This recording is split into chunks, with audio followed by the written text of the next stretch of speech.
The story begins on a dark, lonely road where we see a terrified young woman running for her life. She is badly injured, clearly escaping from someone. She's holding a gun and carrying a heavy duffel bag filled with cash. Her fear is so intense that it feels like she might collapse at any moment. While driving, her car suddenly gets a flat tire, which seems almost like a trap set up to stop her.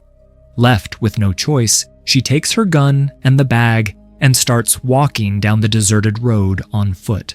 Meanwhile, a pickup truck speeds down the same road.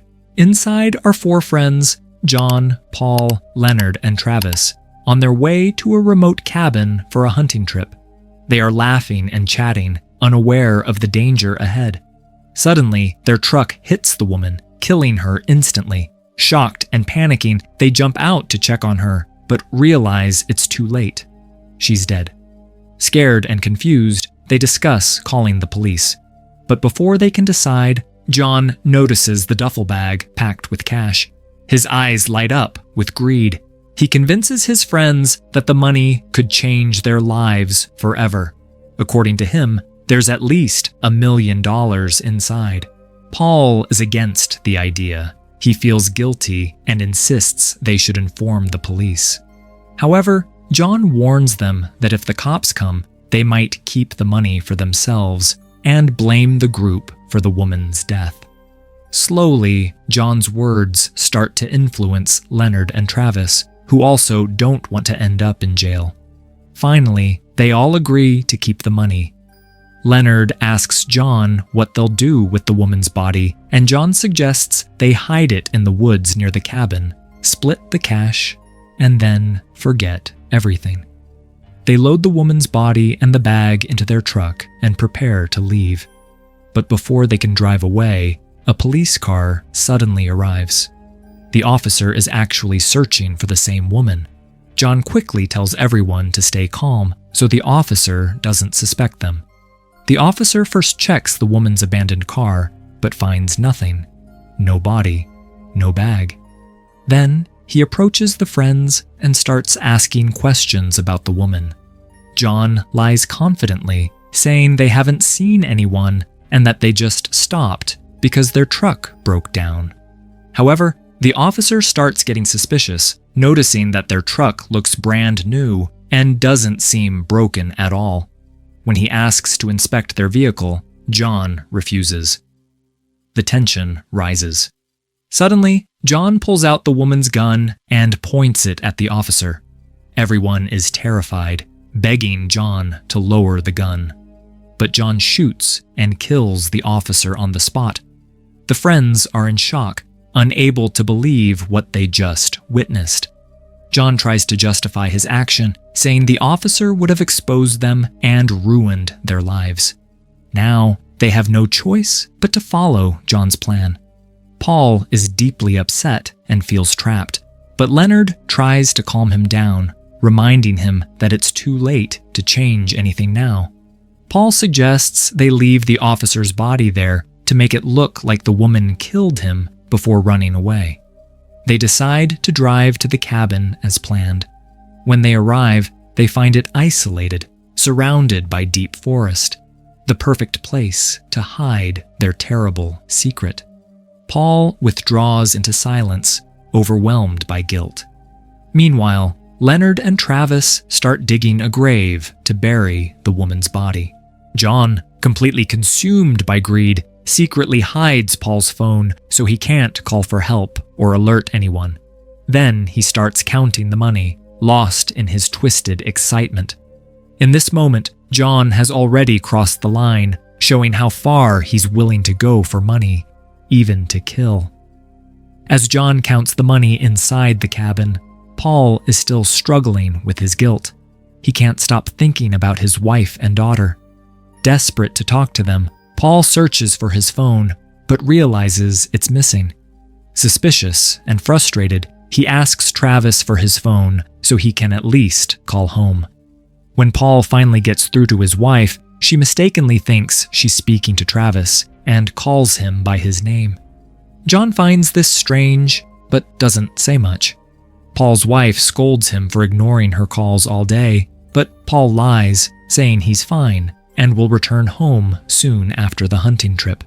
Hearing his daughter's voice gives him some comfort, but it doesn't ease his guilt. Meanwhile, a new character appears, Sidney. He arrives at the scene where the woman's car was left. Sidney notices blood on the ground and, shockingly, tastes it. This moment hints that there's something supernatural about him. He then sits in the car and drives straight to the cabin, knowing exactly where to go. Back at the cabin, Leonard and Travis finish burying the woman's body. Suddenly, Sidney shows up, calmly approaching them as if he belongs there. The four friends are shocked and immediately suspicious. John pulls out his gun and demands to know who Sidney is. Sidney stays calm and introduces himself. He tells them that he has come for his bag, and if they give it back, he will let them all live. The group is confused and scared. How did Sidney know they had the bag? How did he find them so quickly? John orders Leonard to search Sidney for weapons, but they find nothing on him. Sidney repeats his demand. He only wants the bag and promises to leave them unharmed. Paul tries to question him further, asking how he knows so much. Sidney mysteriously replies that he knows everything about them, including personal details no stranger should know. He even calls them by their names, which deeply unsettles them. He seems completely fearless, even with a gun pointed at him. John, already paranoid and aggressive, refuses to listen. Suddenly, they hear noises coming from the woods. Thinking Sidney has accomplices hiding, Paul and Leonard head into the forest to check. They find a hunting trap set up to catch animals. While they're investigating, they spot a terrified man running away. They catch him and drag him back to the cabin. John accuses this man of being one of Sidney's men. The stranger cries and begs for his life, explaining that he's just a local who lives nearby with his wife and daughter. It's clear he's innocent, but John doesn't care. John believes that because this man has seen them, he is a threat who could report them to the police. John decides he has to die, but he wants someone else to do it. Leonard, feeling guilty and shaken, is forced at gunpoint to kill the man. Leonard hesitates, but John pushes him so hard that Leonard eventually shoots the innocent man. Leonard is devastated, sinking into shock as he realizes he has now taken a life. Paul and Travis watch in horror, their friendship and humanity crumbling right before their eyes. After killing the innocent man, Leonard falls into shock. It was the first time in his life he had taken someone's life, and the guilt hits him hard. Meanwhile, Paul focuses on hiding the bodies, trying to keep his mind occupied. John goes back to Sidney, who calmly tells him, "You just killed an innocent man. You knew he was harmless, yet you did it anyway. Deep down, you actually enjoy this. You're addicted to the thrill." Sidney even hints that John has done this before, leaving John stunned and speechless. At that moment, Paul comes inside. Sidney looks at all three of them and repeats his demand. "Give me my bag, and I'll leave you alone." Travis nervously suggests they could give Sidney a share of the money to settle things, but John immediately refuses. Sidney firmly says he doesn't want a share. He wants all of it or nothing at all. When John points a gun at Sidney, Sidney calmly tells him, "You can't kill me." Then he challenges John, saying, "Why don't you tell your friends what really happened in California?" John freezes. Shocked, he asks Sidney how he knows about that. Paul also demands to know what happened in California. At first, John tries to avoid the topic, but under pressure, he finally confesses. A few years ago, while on a business trip in California, John met a woman who willingly went with him. The next morning, however, she threatened to accuse him of assault unless he paid her a large amount of money. In a fit of rage and fear for his reputation, John killed her and then chopped up her body to hide the evidence. Hearing this confession horrifies Paul and the others. They realize John is not just a greedy friend. He's a dangerous killer, someone they never truly knew. After a long, heated argument, John finally admits that he killed the woman in California out of fear and anger. He explains he did it to protect himself, but his friends are horrified. They can't believe the person they trusted is capable of such brutality. John tries to defend himself, saying he had no choice, but no one seems convinced. Meanwhile, Leonard is battling his own rage and guilt. He keeps seeing visions of the innocent man he was forced to kill earlier. Overwhelmed, Leonard storms into the basement and points his gun at John. He accuses John, shouting, "Because of you, I killed a man." John coldly reminds Leonard that he volunteered to do it, which breaks Leonard emotionally. Seizing the moment, John wrestles the gun away and turns it on Leonard.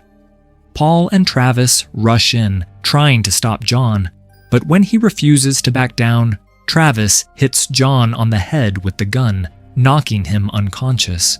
When John wakes up, he finds himself tied up in the basement with Sydney. Upstairs, Paul and Travis discuss what to do with the money. Paul suggests hiding the bag in the woods until they figure things out. Both realize that ever since this bag entered their lives, it has destroyed their friendship and humanity. Meanwhile, in the basement, Sydney starts manipulating John. He tells John that Paul and Travis are planning to run away with the money, leaving him behind. He warns John that his so-called friends no longer trust him and are plotting against him. Enraged, John storms out to find Paul. But before he can act, Leonard suddenly shoots John, and John collapses to the ground. Believing he has finally killed John, Leonard runs to the basement in tears, completely broken.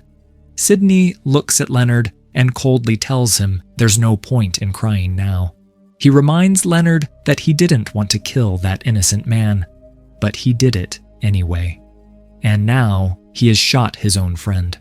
Sydney warns him that tears won't wash away this guilt or make him innocent again. Meanwhile, Paul goes deep into the woods looking for a place to hide the money. He finds a hollow tree and stashes the bag inside. Back at the cabin, John slowly regains consciousness. It turns out he was only shot in the shoulder.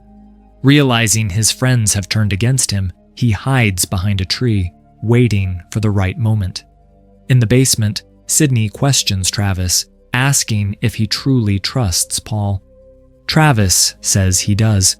Sydney warns him that Paul is planning to run off with the money and start a new life. He insists that this money has never brought anyone good, only destruction.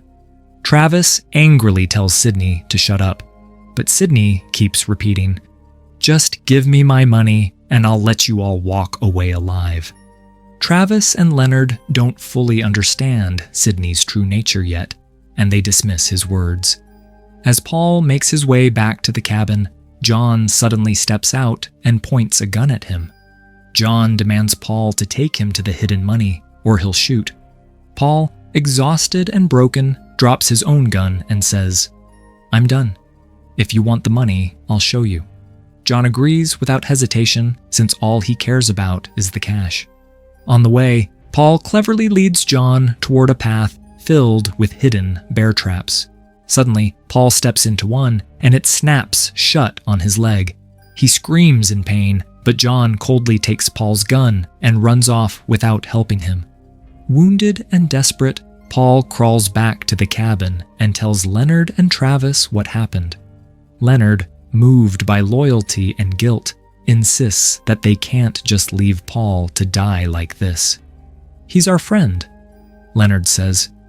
"We have to help him." Sydney tries once again to reason with them, telling Travis and Leonard, "You still have a chance. Just give me my money and you can walk away alive." Instead of listening, Travis threatens Sydney again. Calmly, Sydney says, "I know all about you, Travis. I know how you've been stabbing your own friends in the back." Before Sydney can reveal more, Travis snaps and shoots Sydney in the head. Immediately, a strange, echoing sound fills the cabin, so loud and eerie that they scream in pain, clutching their heads. Believing Sydney is finally dead, they decide to leave. But they can't abandon John completely. They feel they have to finish things with him. By this time, however, John has already freed himself from the trap and seen them coming. He quietly starts following them through the forest.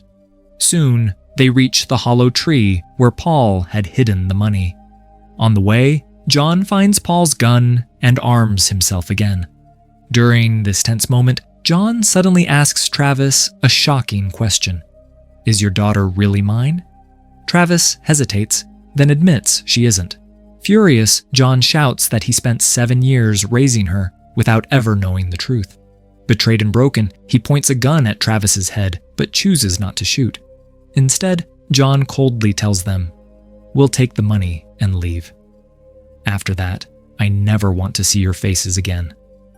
Meanwhile, we see Sydney suddenly open his eyes.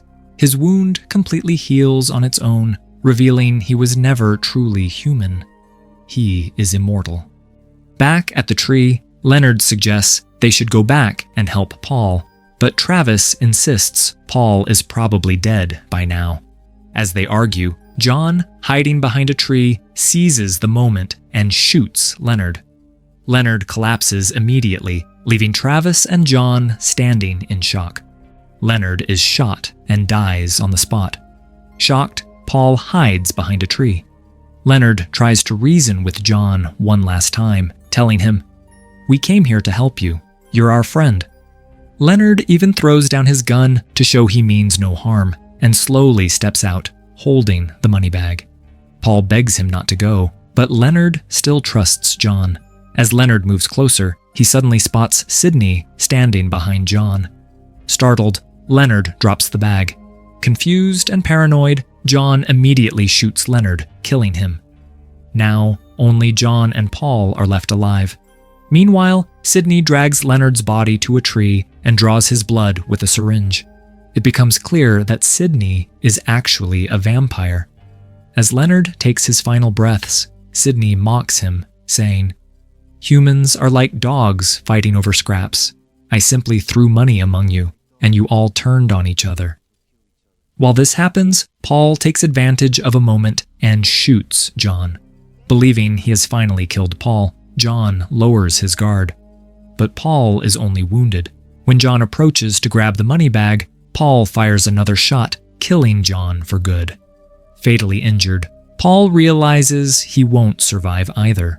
Sydney then calmly approaches John's lifeless body and offers his own blood to him, saying it's a gift that will make him immortal. Sydney tells John that humans are so greedy they'll do anything, even kill their own friends. He claims that John has now earned a new life because of his true nature. After giving John his blood, Sydney picks up the bag of money and the gun and silently walks away. At sunrise, Sydney places the money bag back inside the woman's car. A little later, we see the same woman walking toward the car, revealing that she too is immortal. She picks up the bag and starts her act all over again, ready to lure new victims. On the road, two curious strangers spot the bag, amazed by the cash. They are clearly Sydney's next targets, about to fall into the same deadly trap. In the final scene, we see Paul, still alive. He is no longer human. He has now become a vampire. This entire cycle was Sydney's plan from the start. Even the police officer earlier might have been immortal, part of Sydney's elaborate game. Instead of hunting people himself, Sydney cleverly created situations where humans, driven by greed, destroyed each other, allowing him to collect their blood effortlessly. It was his unique and sinister way of hunting,